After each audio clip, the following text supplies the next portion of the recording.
Welcome, everyone. We appreciate the Copperas Cove Chamber of Commerce inviting us to do this and sit in with you all. I'm Tad Dora with BKCW Insurance. This is Allison Walker with BKCW Insurance. We are both insurance professionals, consultants. I work on employee benefits and Allison does property and casualty. The Chamber's asked us to talk to you all a little bit about COVID and kind of give you an update on what it looks like today. And it looks different than anything we've ever seen, as all of y'all are aware. Allison, how has COVID-19 really impacted property and casualty, or has it impacted property and casualty? I know there for a while there was a lot of fuss about things. Yeah, definitely. So a couple points to make. So before COVID-19, the insurance market had been hardening already. Property and casualty had been hardening, which means basically premiums are getting more expensive and insurance is getting harder to place. And COVID-19 has really just compounded that. We're seeing higher rates, we're seeing higher premiums. It's a hard time to be in insurance for sure. It's a hard time for our insureds as well. There's a couple of things that you can do to help reduce your premiums though. The biggest and most important is obviously just having a safe work environment. Having a safe business that follows the rules and does things correctly is more attractive to an insurance carrier, and that will help you have lower premiums and decrease costs over time. What about you, Ted? Well, COVID-19 has had a drastic impact on our claims volume, and it's very concerning. For example, I have one client that had only had 2 life insurance claims in the past 17 years, and since COVID-19's happened, they've had 3. Those individual claims are well over $400,000 a piece. And while the president's orders mandated insurance companies cover those claims, they are still impacting, our clients' bottom line whenever they go out to renewal. The health insurance market wasn't great prior to COVID-19. I mean, it's nothing for us to deliver higher increases, and trying to figure out ways to manage that. We've reached out as an agency to our National Association of Health Underwriters about programs to help small and mid-sized employers in the next year, because we really think that's where it's going to balloon. I think it goes back to our risk management process. You're very familiar with our risk management process and how it works, and it works on both sides. You talked about a safe environment. We look for employees keeping themselves well and taking care of themselves. It's all preventative, right? I mean, basically the goal is just to prevent the issues from occurring. So on his side, health; on my side, a safe environment. And with COVID-19, most of the really bad claims and nasty claims are, other comorbidities or other illnesses related to that someone's already going through, whether they're highly diabetic, asthmatic, COPD, heart and lung issues in some capacity, and even end-stage renal failure or kidney problems. What we're seeing there is those members are not only at higher risk for COVID-19, as we can probably imagine, but if they do test positive for COVID-19, they're the ones that are really ending up really sick. Makes sense. So you mentioned a little bit earlier that the federal, government has given some mandates on your side. And that's been a lot to keep up with if you guys are keeping up with it. I don't know if you're keeping up with it. We're keeping up with it, but it seems like it changes daily.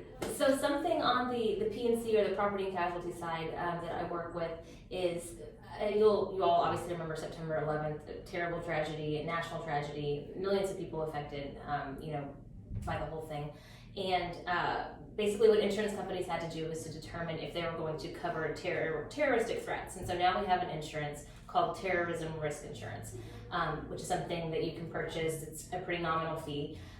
So there's talks about something for a pandemic insurance, because as insurance stands 6 months ago, there really wasn't coverage for a pandemic. And if you could find it, it was going to be really expensive. I mean, doesn't business risk, or what do they call that? business disruption, doesn't it cover COVID-19? No, so that was a common misconception, is that business interruption insurance Wow. would cover that. So at the very beginning, I think a lot of people thought, oh, it'll be great because we can just have people, we'll just have the insurance companies pay for what we're losing. We're not able to be open to the public. We have insurance for that, so we'll be able to get by and make some money that way and to just kind of pay our people and be taken care of. But in reality, that was an exclusion. So viruses and bacteria are excluded on every single general property policy I've ever seen. So you're really not able to collect on it there. You know, one of the things very similar to that is,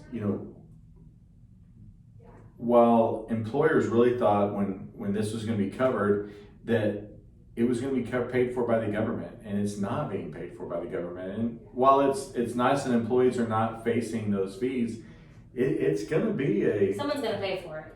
Someone's going to pay for it always, and it's very, very tough. And we really see now as an opportunity to really kind of look at that risk management process and make sure we're doing all the steps. I mean, one of the key things in our risk management process is learning about you.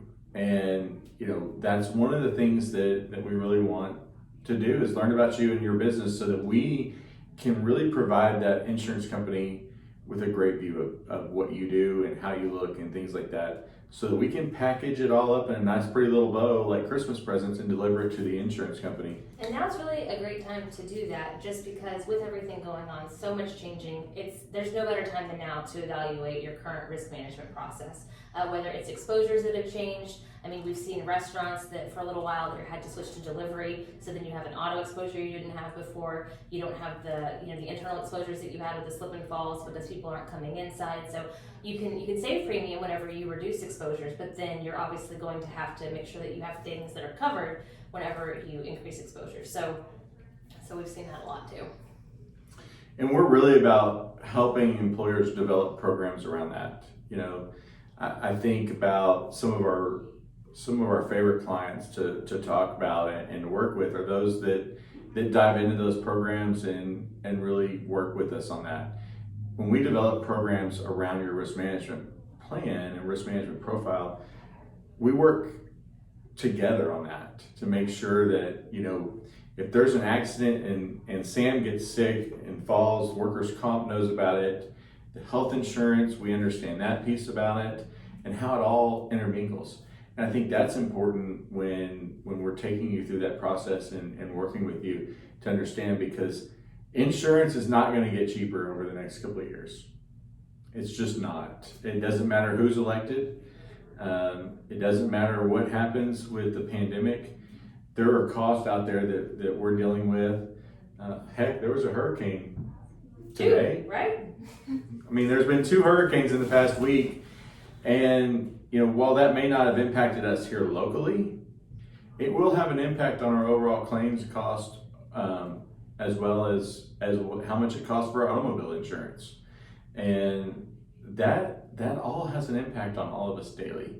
So if you're concerned about COVID-19, we are too. We also believe that now is the time to really kind of evaluate those things, make sure that you've got all of your pieces covered. And, they also had that PPP program. Right. Yep. So that PPP program, I think the deadline for that is around mid-October.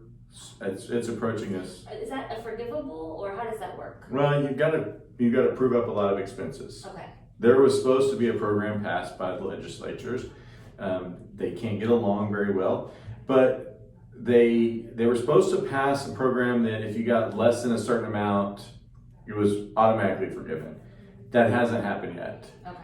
But so now a lot of bankers are saying, hey, fill out that paperwork. And it's a mountainous amount of paperwork from what we've seen. And we've helped a lot of our clients understand some of that. We have some resources on our website, bkcw.com/coronavirus.